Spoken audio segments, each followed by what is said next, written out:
Magandang hapon sa inyong lahat.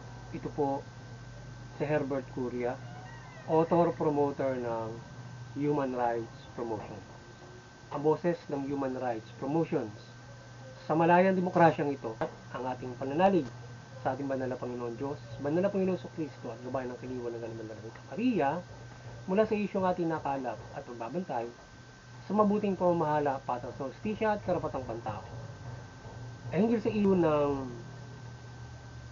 nais ipa-review ni DILG Secretary Abalos ang police procedures upang hindi na maulit ang pangyayari na may nadisgrasyang sibilyan ang ating kapulisan in police operations after ay crime suspect like murder, na kung saan ay isang 17 taong gulang na lalaki ang napagkamala ng ating pulis na siyang suspect na kami nahabol. So yun, ito yung ating tinungayang issue ngayon sa na nais na ipa-review ni Secretary Abalos ng DILG, yung ating police operating procedures na in relation na kung saan may latest na nagkaroon ng kapalpakan itong ating police operatives na nadisgrasya nila yung isang 17 years old na napagkamalan nila na yun yung suspect nila. So ayon doon sa nakalap natin na pahayagan, ay itong ating 6 na kapulisan ay may hinahawal na murder suspect sa Nabotas, at ang naabot nila itong isang lugar na may tubig, may bangka na nakasakay itong 2 binata o binatilyo na sa pulis di umano ay pinasusuko nila. Subalit tumulong sa tubig itong isa kung kaya't binar nila, subalit hindi itong nabaril nila na certain Gerald Baltar ang suspect, kundi isang Reynaldo Bolivar, according sa ating nakalap na balita. So yun, so nagkamali sila doon sa identity ng kanilang pinapasuko. Mali, totally yung kanilang pinapasuko na ngayon nataranta yung siguro nataranta ayon doon sa nataranta yung dalawa, yung isa ay tumalon doon sa tubig. So ngayon ayon doon sa pulis pinapasuko nila, binaril na nila, pero merong paliwanag din yung isang nakaligtas na binatilyo. So kinasuhan na ng reckless imprudence resulting to homicide itong 6 na suspect at may administratibo pang kaso sa mga ito at sa 2 pang opisyal ng mga ito na nakakulong na ngayon ng mga ito. Yung 2 pulis na opisyal ay nasa custody ng pulis para may isa command responsibility yung kaso nila na ayun, nagkaroon ng kapalpakan yung 6. Yung 6 naman homicide yung kaso na sa kanilang pamamaril doon sa biktima. Muna ng PNP mula kay PNP Chief Acorda at ayos ay nakikiramay doon sa pamilya ng napasalang. Sila nga ay pumunta roon na civilian na teenager. So according to them ay fairly pairalin nila yung justisya at according ng PNP ay dapat na siyang mapanay. Hindi nila ito-tolerate ang ganito mga maling hakbang ng ating PNP. Patuloy na iniimbestigahan ang kasong ito ng PNP Ayas at September nila may submit report dito. So yun, yung ating namang PNP naging concern siya doon sa pangyayari. Pumunta pa nga siya doon sa parang wake ng biktima at sinasabi niya sa kanyang mga pahayag na hindi niya pababayaan yung maling gawain ng ating pulis. So kaya pag-irali niya kung ano yung batas at hindi dapat na legal na masunod yung accountability. So ngayon ang motion ay maring sumusuporta sa mabuting pamamahala, patas ng hustisya at karapatang banlao. At sa isyong ito ng pag-review ng PNP ng police procedures ay ating maring sinusuportahan ito at sa pagpapairal ng patas ng hustisya na kasuhan itong pagkakamali ng ating kapulisan na nakapas lang sila sa maling galaw nila sa operasyon nila. So ang ating PNP ay dapat lamang na tumayo sa rule at batas na dapat umiral at karapatang pantao. So sinusuportahan natin yung PNP doon sa kanilang nakakasuhan yung yung anim na suspect at saka yung dalawang opisyal, at saka ipa-review yung police procedures. Hindi lamang yung pati yung pagsunod sa human rights based policing, na kung saan yung police procedures ay dapat nakaangkla o nakabase sa human rights. So dapat talagang tingnan nilang mabuti doon sa role of engagement kung yung human rights ay noon. Kagaya noon, halimbawa, yung suspect ay hindi dapat babarilin agad. Lalo na wala sa life threat situation. Kahit pa sabihin mo, pinasusuko mo na siya, tumakbo. So, babarilin mo ba pag tumakbo yung pinasusuko mo? Lalo na wala sa life threat situation. Halimbawa, even though sabihin pa natin na mabigat yung kaso, murder, yung hinaharap, false identity ka pa. Kaso ka, di ba? Hindi ibig sabihin, pag tumakbo, pwede mo nang barilin agad siya. So, gumamit ka ng excessive force doon sa pagtakbo. Dapat hinabol mo lang. Pagkatapos, ay pinusasan mo. Hindi mo muna ginamitan ng baril. Diba? As a prime na dapat na gawin ng pulis. Dapat denied niya doon sa tubig yung binata. Tapos sa kanya-kanya pinusasan. Kung hindi naman yun doon sa situation, kahit pa pumapatay ng maraming tao yun, kung wala namang dalada ng mga armasyon, pagpalagay natin deadly siya, kahit walang armas, ibig sabihin, babarilin mo na ba? So, tayo ka pa din sa life threat kung walang hawak-hawak na armas yan. Kaya nga naging pulis, diyan ka sinanay para yung mga deadly mga tao, may baril o wala, may deadly weapon o wala, kaya mo silang i-sort out, diba? Kaya paano natin sila i-engage o paano natin sila a-restrain halimbawa ng ating mga kapulisan. So ngayon, yung ating boses din sa issue ito ay ang pagpapaira ng human rights in police, especially engagement upang walang maabusong anuman, sino man in acting a suspect, o pagpapaira ng peace and order o pagprotekta ng ating publiko, etc. etc. So may human rights based policing tayo na pinatutupad, kakibat nitong police na dapat ay maigting itong ipinatutupad. So yun, dapat yung human rights based policing, ito dapat ito ay maigting na sinusunod sa police procedures. Nakaangkla siya. So dapat lalo na maka-restrain mo. Kaya nga tatlong yung pangunahin, yung investigation, arresting, and jailing. So yung human rights na diyan na paano mo imbestigahan yung isang tao, dapat may sinirespeto mo yung karapatan, sinusunod mo yung batas ng karapatan ng tao, as nakabase yung protocol mo kung paano i-imbestigahan yung anumang uri ng kriminal, yan man ay heinous or not. Tapos yung arresting, tapos kung paano may engagement, yung paano ba ina-arresta mo, sa tingin mo may binabaril ka, kailangan mo gagamitan siya ng baril o excessive force, kasi hindi kinakailangan nung may imply ka ng excessive force sitwasyon, lalo na walang life threat. So dapat yan ay yung police natin ay malinaw sa kanya yon, unless ang police ay abusado at mayroong mental incapability para umaresto ng suspect, or siya ay may attitude na kapag tinutuluyan nila or abusuhin nila, babarilin agad nila, papatayin agad o isasalvage, or kumamot lang o napabiling lang, tumakbo lang, binaril mo na, hindi mo hinabol, hindi mo dinaplagan, parang gano'n, para ma-source mo siya at madala mo sa court of law para mapaliti siya kung talaga siya yung guilty. Kaya ang problema, inosente pa yung nakadali pa ng inosente. So, di ba? So, I hope malimito ng ating PNP. Dapat ay hindi sa tuwing may mag-i-exist lamang na ganito, i-review yung ating PNP police procedures at human rights based policing. Kung may time to time itong review, na dapat at least every 6 years siguro, 5 years, para masuri kung epektibo ang procedure, so hindi at patuloy na kasama sa pagre-reforma at development ng ating PNP. So meron din na Patrol Plan 2030 na reformations, at dapat kung ito ay nasusunod ay may time to time review ng procedures at iba't ibang kaakibat dito na proseso kagaya ng mga investigation, etc. etc. So, di ba yung ating PNP mayroong Patrol Plan 2030? Kung yun ay pinagpapatuloy pa nila mula kay Aquino, or binago na nila na development para doon sa sa mahusay.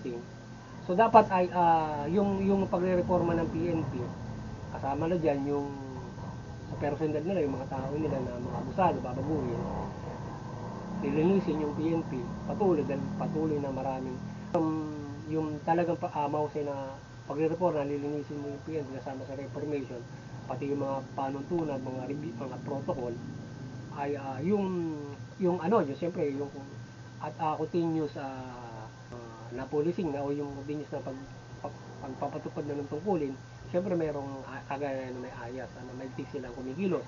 So ngayon ay so dapat yung ating PNP, ni-review nila yung procedures kada 5 years, halimbawa ganun. May time. Hindi para nakikita nila kung effective 'yon or hindi. So halimbawa ganyan, may nag-exist. Halimbawa itong nag-exist na ito, ilang beses na to from time no kanilang tupad yung police procedure at saka yung may human rights base. Parang noong 2010 pa yung may human rights base yata. At yung PNP police procedure, nabago siya 2021 yata. So ngayon, kung nabago ng 2020, ano pa lang yung 2023. Pero ayan, merong pare-review na siya uli para tingnan kung yung effectivity niya. Dahil nga, meron nagkakaroon ng kapanpangan na makikita ngayon anong problema, o may dapat baguhin, o may dapat idagdag, o din. So tingnan ninyo pagpapiliting ng karapatang pantao na especially in the engagement, paano ka dapat mo babarilin yung suspect, di ba? Paano mo gagamitin yung excessive force using your gun, yung mga ganung mga bagay. Hindi bawal sa karapatang pantao. Arrestin mo yung suspect, pagdating mo ng presinto, gulay na. Kaya hindi po pwede. Kailangan arrestin mo siya na hindi mo siya gagamitan ng sobrang excessive force. May poses mo siya ng mas maayos in arresting the suspect. Hindi ba sa sobrang nagugulpi sila. Unless yung gumagamit tayo ng force, halimbawa lumalaban, siyempre, tinuturuan yung pulis kung paano ma-arrestin niya na halimbawa, na sumusuntok. Diba, ganun. Unless ito ay sumasaksak or ito ay namamaril. So, even though, kahit nga nananaksak pa, kaya pa siyang, kung yung magaling na pulis, siya ay, balitiin yung kanyang mga kamay para siya ma-aresto. Pero usually, kung ibang pulis, siguro, kung maliit, baka barilin niya kasi, siyempre, nasa live thread ka na kung may kutsilyo. Pero yung ibang magagaling, kaya nilang kaya nilang ma-search na. Kasi may rin yung pulis pwedeng gamitin sila doon sa ganong klase ng mga hand knife lang siguro. Kaya lang, usually, kapag medyo mahaba na yung halimbawa, itak, ayun, nadidisgrasya yung pulis, kaya nang galing sa Mindanao, 2 pulis, tinaganong nag-aamok para baka nila. So, syempre, delikado na rin yung mga ganong mga bagay na kailangan mo talaga magamitan ng excessive. Kung inaatake ka na, di ba, may direct assault na. So yun, kaya pag-aralang mabuti ng pulis, yung police procedures na hindi sila human rights, na hindi makapiperwisyo ng tao at hindi rin sila malalagay doon sa alanganin. At mahusay na naipapatupad nila yon without violating the procedures and the human rights. So naligtas yung sarili nila, ligtas din yung mga tao doon sa maaaring maling kapalpakan nila or mayroon sa mental capability or abuse. Halimbawa, sa isang pulis. Meron kasi ibang pulis may attitude pagka halos nagiging side, aabusaduhan nila na basta magaling pinapatay nga nila. Mahirap yun. So sa investigation, arresting, and jailing ay yung sinabi natin ngayon na may human rights kaakibat dito. At dapat sa mga hakbang na ito ay maigting ng human rights at sa rules of engagement. Kung dapat gamitan na ng armas ang sino man suspect. So yun. Dapat pag-usayan ng ating PNP yung engagement. Kung paano sila makipagbarilan o kung paano nila gagamitan ng yung isang suspect na nasa life threat situation, yung pulis, yung publiko. Yun. Kaya kung hindi naman ay hindi dapat gagamit. Kasi nirespeto natin yung karapatan ng tao, lalo na inosente yung palang inaaresto mo, misidentity ka pa. Diba? Laking problema. So, ang mangyayari kung hindi ka sumunod, yun, ang kaso, di ba? Hindi ka sumunod hindi ka naging mahusay para arrestin mo yung sa suspect. Nahabol mo para arrestin mo, ang ginawa mo, ilindis mo na barili mo o yun ang niratrat. Mahirap yun. So, halimbawa, fleeing suspect, ang paliwanag nila ay hindi ito dapat paliwanag. So, dapat ay hindi ito dapat barilin, lalo na hindi malinaw sa kanila yung identification ng babaril nila at status kung lighter yung situation. So lalo na yung ganun. Halimbawa, hindi mo na ma-identify na siya yung suspect mo. Tapos ah, tumakbo. Babanatan mo na agad. Tumakbo di ba? So, dapat habulin mo kasi hindi mo dapat basag. Kaya tumakbo yun, hindi malalaban sa iyo yun. Or nais matakasan yung kanyang krimen. Or nataranta, natakot, maraming dahilan, di ba? So ngayon ay hindi dapat na hindi dapat na hindi dapat na mali na tayo ay mali na yung ano yung mali na yung suspect ay babarilin ating pulis kung sila ay kung sila sa ganung klase ng situation siguro at dahil sa meron tayong karapatan na hindi mo basta po pwedeng ganun ang gawin sa mga suspect lalo na sa life threat situation. So ngayon ay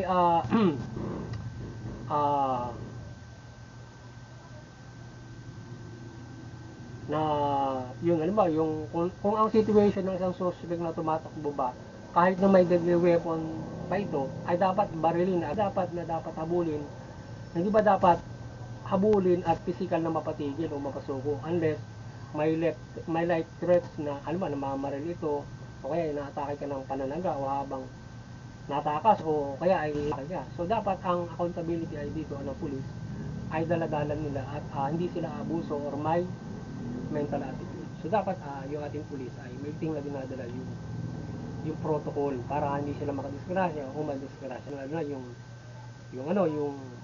human rights. At syempre dapat na-check din nating PNP yung mental capability ng pulis. Baka mamaya psycho na yan or paranoid. Yun naman dalawang dapat ingatan mo sa pulis. Diba? Para kung sila ganun na yung kaisipan nila. Pagka-praning yan, magano pa lang ay gagawang aanuhin mo na, babarilin mo na. So yun ang parang anong nangyari, may paliwanag doon na may napanood tayo doon sa interview doon. Doon sa isang biktima, habang sila daw ay pinasusuko nga ng pulis. So sinilip sila nung napaslang. Habang ganon, binaril na agad daw sila. Nung barilin daw agad sila, saka siya tumalon sa tubig. Tapos niratrat pa sa tubig yung inabot na siya. Ibig sabihin ay binabaril na sila kaya tumalon. Ibig sabihin, basa niya yung mabaril siya, hindi tumatakas. Kasi binabaril na nila kaya umiwas, tumalon, di ba? Hindi ibig sabihin guilty. Siguro ganun pinag-presume ng pulis, guilty kaya binanatan. Mali ba yung identification as hinahabol nila as mother suspect.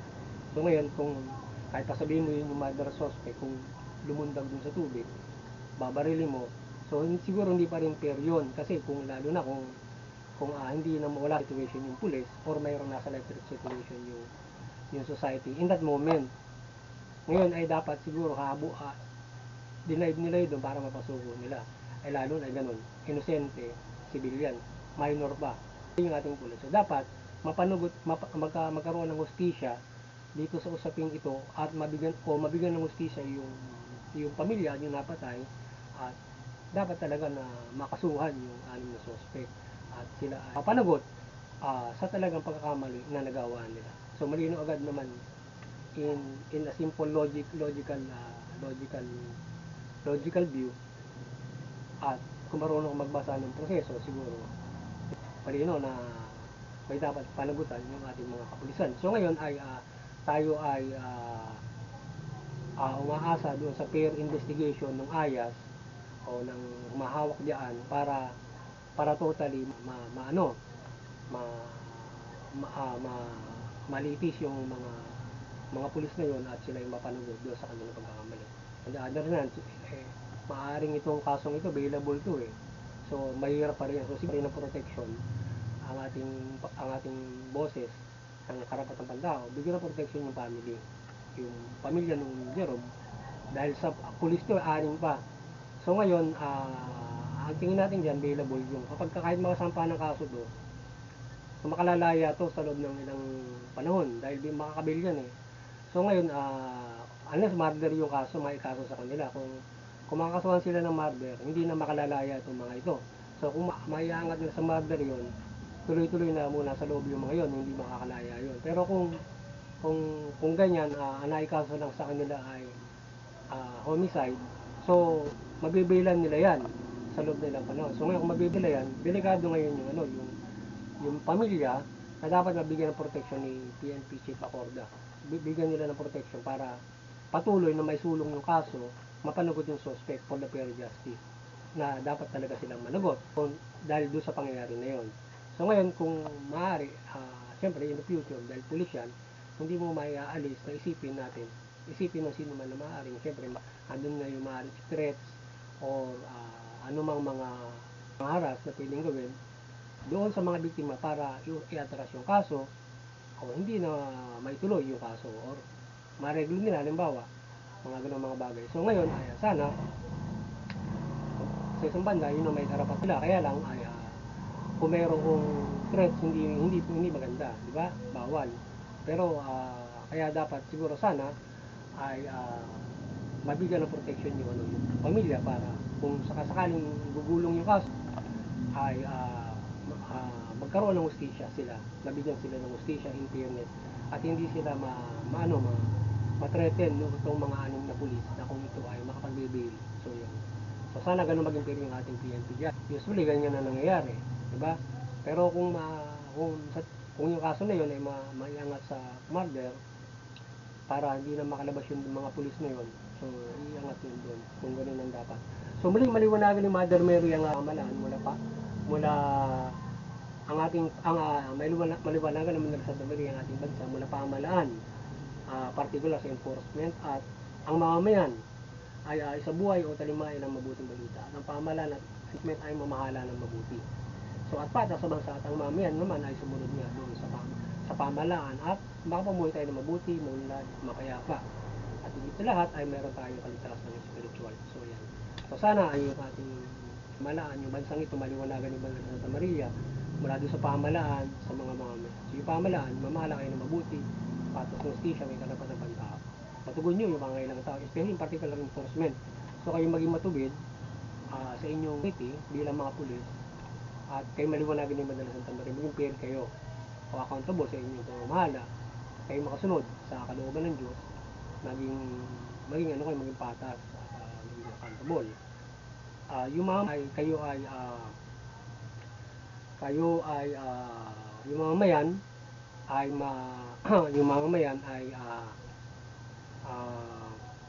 yung mamamayan ay sumunod sa ating pamahalaan at huwag kayong anumang uri ng mga makapagdudulot ng kaguluhan. Sa ngayon makapumumuhay tayo ng payapa, may pagkakaisa, maunlad, at higit sa may kaligtasan spiritual mula dito sa pagtupad, pagsunod natin sa pamahalaan dahil hindi ko balita na tayo ay sumunod dito sa ating pamahalaan. So, yun muli. Sana nakapagsabaw sila ng Human Rights Promotion sa linggong ito hinggil dito sa isyong ito na ating natunghayan na paglabag ng ating PNP doon sa police procedure at karapatan ng tao sa kanilang police engagement o police operation. So yun, magandang hapon sa inyo lahat at God bless you.